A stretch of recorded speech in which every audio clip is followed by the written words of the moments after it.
Brandon, Vic was just talking about a lot of times when teams face his press and face the way that they play defensively, they can kind of feel when teams break down. In that third quarter early on, there were the two quick turnovers, and you held in there obviously. But do you feel like that was kind of when that defensive press caught up to you? No, I didn't really think that. I thought the possession battle overall is what was the difference in the game. I mean, we were -8 turnovers, -8 on the glass. They took 13 more shots than us. We obviously had some moments where we didn't execute well to get the ball in bounds. But I thought the real difference in the game was the battle of the paint in the second half. They won that battle. Their 4s and 5s were better than ours. In the paint in the second half. Coach, speaking of the post game, Denai comes in and was able to kind of change it. And even though we only had 8 points off the bench tonight, what did you see from Denai?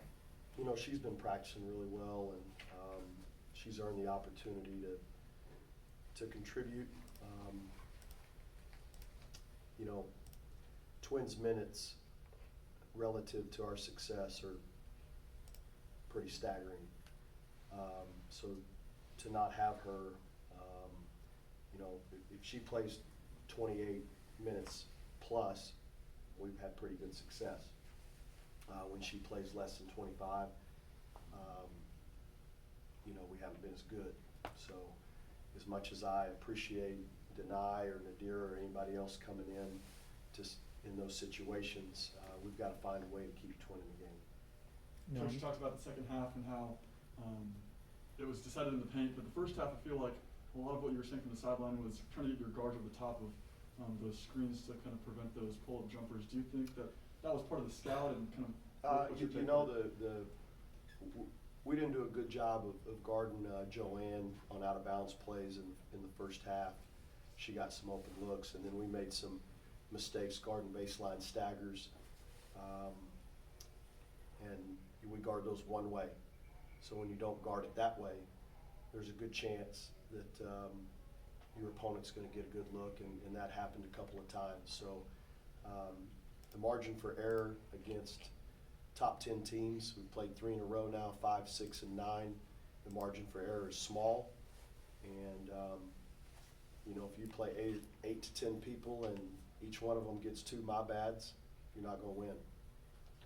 Speaking of Joanne, she came in here and just talked about how well you guys move as a team, and I quote, "It's the hardest team to guard in the Big 12, frankly." Is that something you guys try to do, is just move the ball to create mismatches on the wings, or is that just the way you guys play?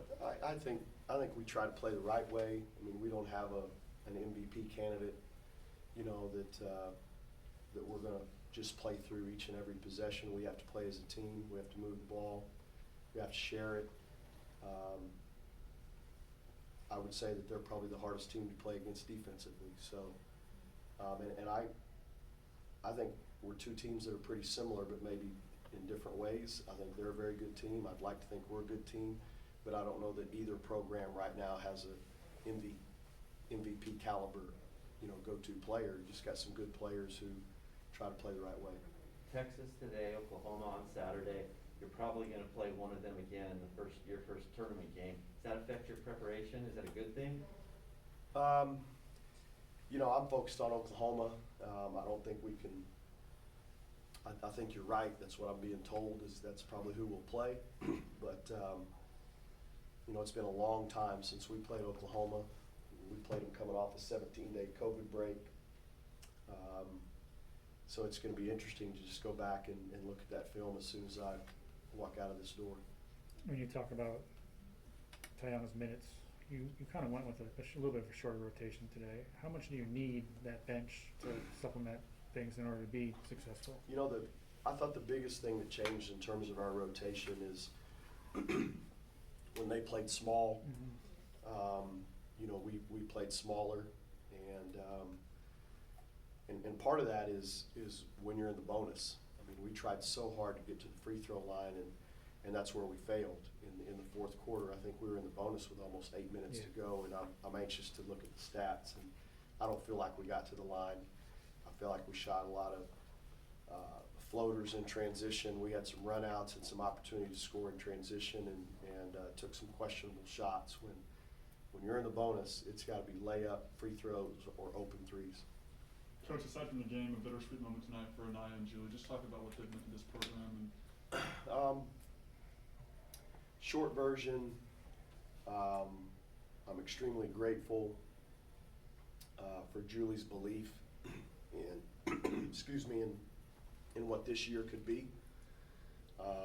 You know, for her to want to come back and be a part of it. You know, she saw it and believed in it. And then Anaya obviously has been a part, probably the foundation of rebuilding the culture here. And I respect her so much for how she comes in every day and then defends the culture. It's really, really important.